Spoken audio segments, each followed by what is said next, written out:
পালতে কয় টাকা লাগে? যদি ছেলে মেয়ে স্ত্রী কারো না থাকতো তো দেখতেন 2 নম্বরই করতো না। কার জন্য করবে? সব কার জন্য করে? সাধারণত যত 2 নম্বর কামাইকারী লোক আছে, যত হারাম উপার্জনকারী আছে, তারা সবাই এই উপার্জনগুলো করে মূলত ছেলে মেয়েদের জন্য, তাদের আখের গোছানোর জন্য। কিন্তু অবাক করা বিষয় কি জানেন? কিয়ামতের ময়দানে যখন আপনি ধরা পড়বেন, এই ছেলে মেয়ের কেউ কিন্তু বলবে না যে আল্লাহ আমার বাপের সব আমাদের জন্যই করছিল, নিজের জন্য কিছু করে নাই, আপনি যা শাস্তি দেওয়ার আমার আমার বাপে ছেড়ে দেন। বলবে? আল্লাহ কোরআনে বলছেন ইয়াউমা ইয়াফিরুল মারউ মিন আখিহি ওয়া উম্মিহি ওয়া আবিহি ওয়া সাহিবাতিহি ওয়া বানিহি লিকুল্লি ইমরিইন মিনহুম ইয়াউমাইযিন শা'নুন ইউগনিহি। সেদিন সবাই সবাইকে দেখে পালাবে। মাকে দেখে সন্তান পালাবে, বাপ তো বড় কথা যে না জানি আমাকে এসে ধরে কোনো আমলের জন্য।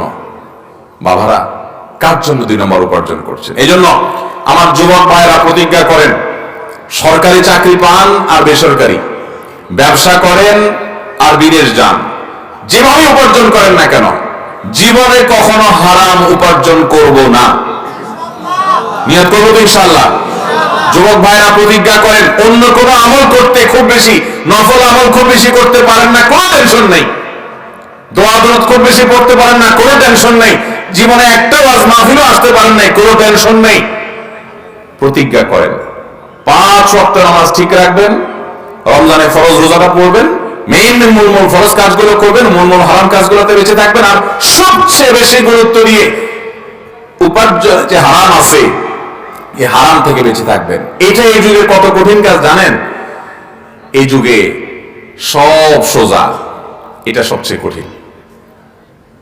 যুবকদের জন্য 2টা জিনিস সবচেয়ে বেশি চ্যালেঞ্জের। এক হলো এই হারাম থেকে বাঁচা, আরেকটা হলো চরিত্র রক্ষা করা, চরিত্রকে হারাম থেকে রক্ষা করা। এই 2টা সবচেয়ে কঠিন কাজ। এই 2টা যে ওভারকাম করবে, তার সামনে আর ইনশাআল্লাহ অন্য কোনো বাধা টিকবে না। সে সকল বাধা পেরিয়ে ইনশাআল্লাহ জান্নাত পর্যন্ত যেতে পারবে। হালাল উপার্জন করলে কি লাভ হয় জানেন? নগদে যে লাভটা হয়, নগদে মনটা থাকে রিল্যাক্স মোডে, সুখে থাকে মানুষ। হালাল উপার্জন করলে মানুষ কি থাকে? টাকা যারা কামাই করে 2 নম্বর পথে, তারাও তো সুখের জন্যই কামাই করে, না দুঃখের জন্য করে? হারাম টাকা যারা কামায় কিসের জন্য করে? সুখের আশায় করে। কিন্তু বাস্তবতা কি জানেন? হারামখোর এই টাকা তাকে কখনো সুখ দেয় না। সুখ যদি কিছু পায়, তার ছেলে মেয়ে নাতিপুতি তারা ব্যবসা নিয়ে রাস্তাঘাটে চলে যায় না, তাদের দাদা বড় ডাকাত, তাদের বাপ বড় চোর, বড় দুর্নীতিবাজ, বড় ঘুষখোর, বড় সুদখোর, হারামখোর। এটা ছেলে মেয়ে যায় না, তারা তো মৌজ মাস্তি করে বাপে কামাইছে, বাপে যে 2 নম্বর পদে কামাইছে, দাদা যে 2 নম্বর পদে কামাইছে, নানা যে 2 নম্বর পদে কামাইছে, এটা তো নাতিরা জানে না, ছেলে মেয়ে জানে না, তারা মৌজ মাস্তি করে ঘুরে বেড়ায়। আর বুড়া নিজেরটা নিজে জানে, হায়রে এগুলো সব তো চোরাই টাকা, এগুলো সব তো 2 নম্বর টাকা। তার ভেতরে ত্রাস শুরু হয়ে যায়, অস্থিরতা লাগে। ওই যে মুরব্বীর কথা বলছি, উনি আমাকে বলছেন, হুজুর আমার কাছে তো ভালো লাগে না, আমি তো জানি এগুলো সব মানুষের রক্ত চোষা টাকা।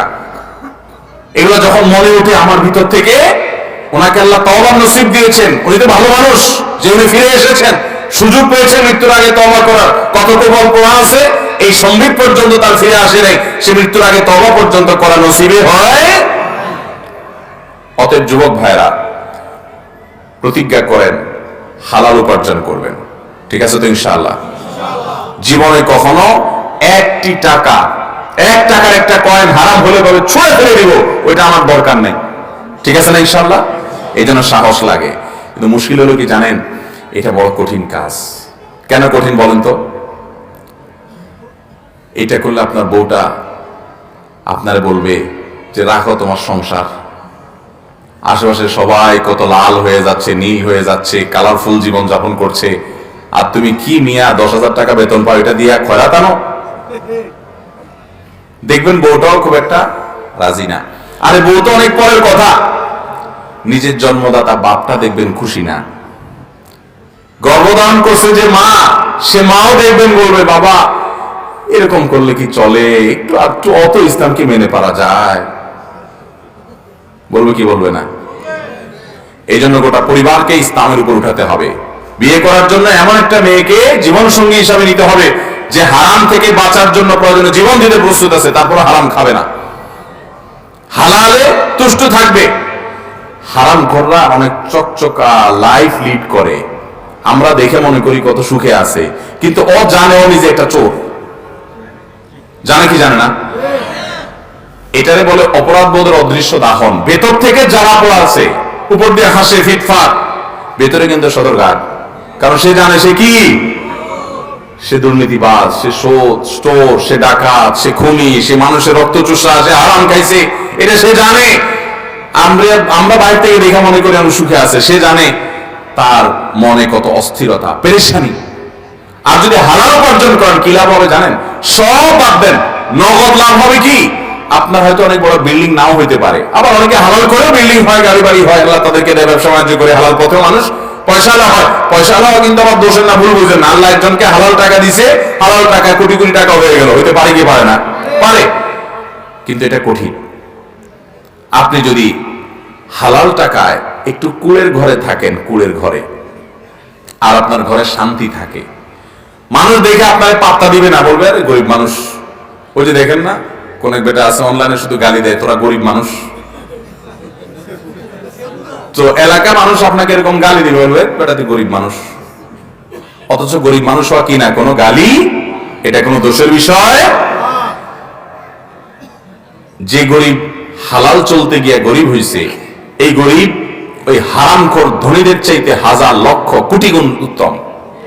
কোন সন্দেহ আছে ভাইরা আমার? এই জন্য সমাজে মানুষ কি বলবে না বলবে সব গণার টাইম নেই। আমার কবরে আমাকে যেতে হবে। সবাই আপনাকে যা বলুক না বলুক, আপনার মন কি বলবে জানবেন? ভেতর থেকে আপনার মন বলবে আমি সৎ, মন বলবে আমি কি সৎ। এই কারণে আপনি মনের দিক থেকে সুখে থাকবেন। আমি এরকম বহু সরকারি কর্মকর্তাও দেখেছি যে কোন রকম অনেক বড় সচিব ছিলেন, কিন্তু কোন রকম একতলা বাড়ি করে ঢাকা শহরের জীবন যাপন করে দিছে, বেশি কিছু করতে পারে নাই, কিন্তু খুব হাসি খুশি। কারণ সে জানে সে মানুষটা সৎ, ভেতর থেকে তার শান্তির শুধুমাত্র আপনার শান্তির বার্তা সে ভেতর থেকে পায়। অতএব হালাল উপার্জন করা এবং হারাম ছাড়ার জন্য সংকল্প করা দরকার। আজকে বাংলাদেশের সবচেয়ে বড় সমস্যাগুলোর একটা হলো দুর্নীতি। প্রতিটা পদে পদে পদে পদে, চেয়ারে চেয়ারে, চেয়ার তো দূরের কথা, চেয়ারের পায়া, চেয়ারের খুঁটি, চেয়ারের আপনার কাপড় চোপড়, চেয়ারের পেরাক যা আছে চিপা চাপা সবগুলাই ঘুষ খায়। একটা টিকিট কিনতে যাবেন ট্রেনের, নাই, কালোবাজারি হয়ে গেছে, ঠিক না বেঠিক? চতুর্পাশে। অথচ আমরা আবার বলি এদেশে বেশিরভাগ সংখ্যাগরিষ্ঠ মুসলমানদের দেশ, তাহলে যত দুই নম্বরই কাজ করে এগুলো সব বেশিরভাগ মুসলমান না? কারণ বেশিরভাগ মানুষই তো মুসলমান, নামে মুসলমান। এই নামে মুসলমানের জন্য আল্লাহ জান্নাত তৈরি। অতএব হারাম ছাড়বো তো ইনশাআল্লাহ। যারা সুদের কারবার করেন এলাকার, আল্লাহর জন্য এটাকে তালাক দিবেন, ছেড়ে দিবেন, ঠিক আছে তো ইনশাআল্লাহ? এবং হালালে চলে আসবেন। কার জন্য করবেন?